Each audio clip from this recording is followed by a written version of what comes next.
Well, let's talk some football questions. You know, it's reported that you carry a Buckeye in your golf bag for good luck. You know, how closely do you follow Ohio State athletics, particularly football? I have at least one in my bag. I'm sure that in case somebody steals one, I've got an extra one. Okay.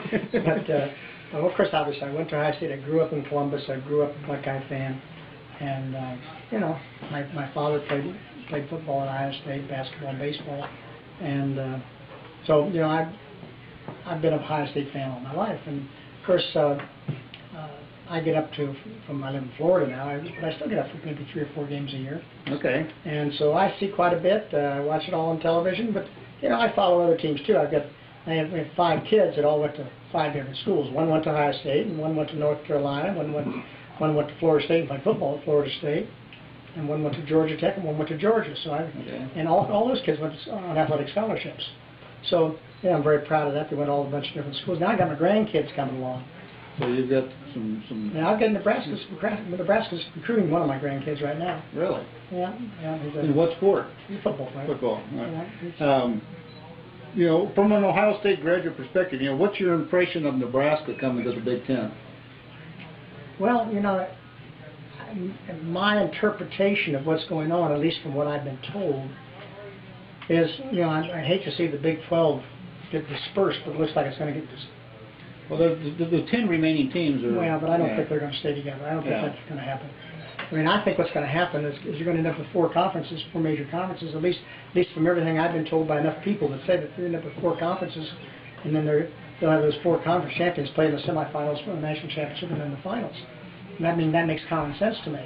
Mm-hmm. And you know, the Big Ten network has been very, very successful, because I'm sure one of the things that enticed Nebraska to want to come into the Big Ten. And of course, Nebraska sits right next to Iowa, and you know, my guess is that you're going to have the Big Ten is going to be 16 or 18 schools.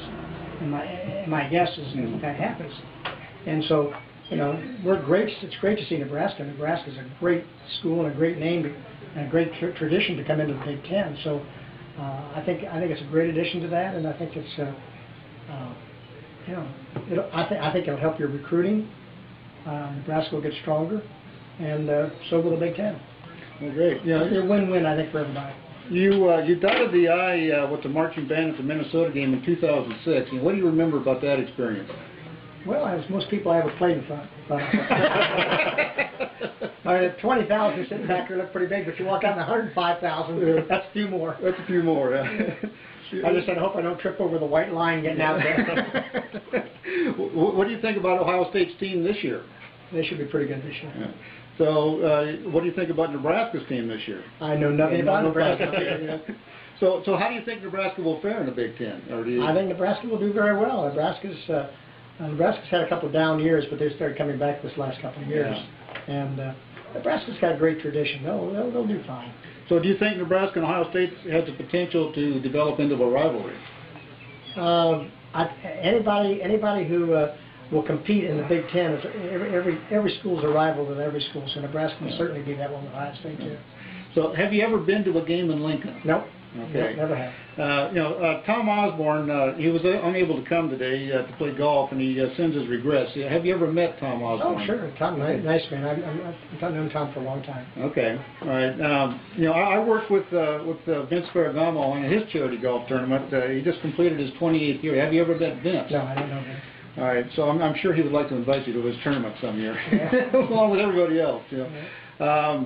You know, last couple questions. You know, another famous Nebraskan, you know, Larry the Cable Guy, you know, told me that he has not met you, but he played sports against your kids when he attended West Palm Beach High School. You know, so is he from West Palm Beach, Larry the Cable Guy? Yes, he is. You know, how old is he? He's probably 40.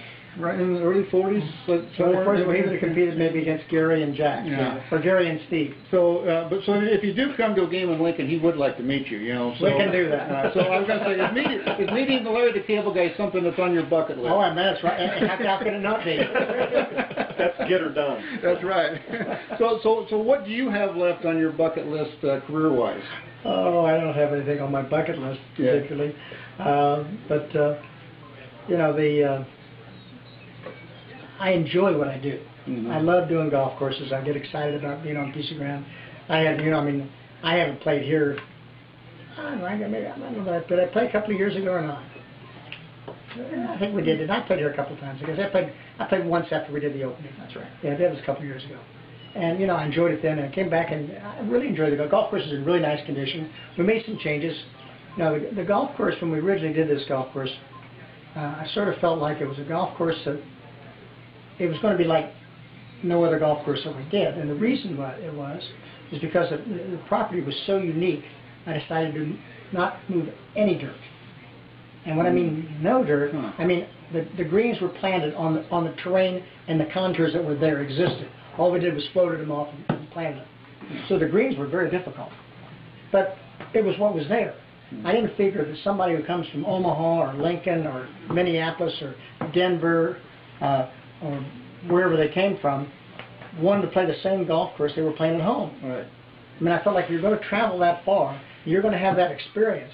Why in the world wouldn't you want to play something different? So I left it unique. Well, evidently, a lot of people came and they got turned off with the greens.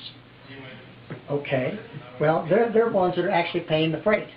Whether I like it and that was what I wanted to do, it isn't important that if it's not successful financially, then it doesn't make any sense. I mean, I can do whistle in the wind somewhere. It doesn't mean anything. Right.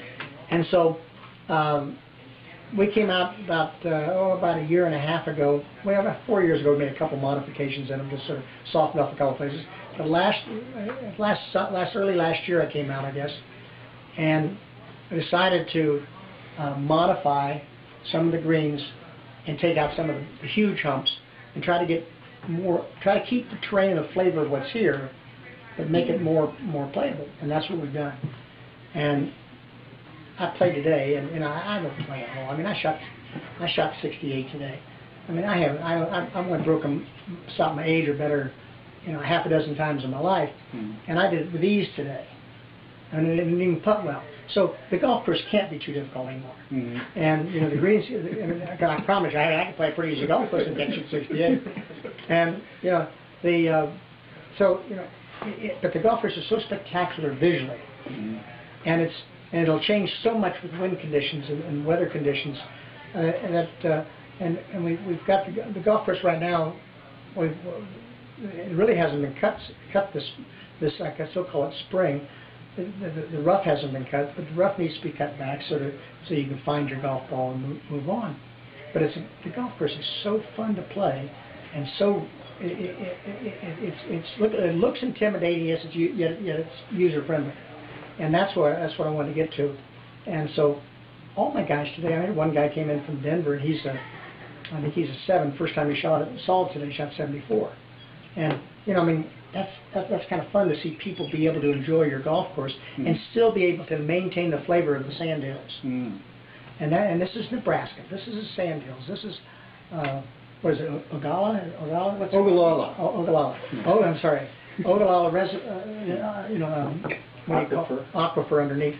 I mean, you have that situation here, and you've got it's so unique, and to bring people here to see it and to enjoy it and have fun with it.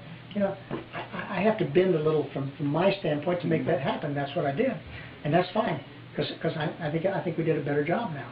I wish I'd have done that the first time, but it's you pick up a philosophy and you try to do it. Sure. But anyway, it still fits the philosophy. It's still the integrity of it is still there, and the golf course it's really fun, and people come out here to play it, they'll enjoy it.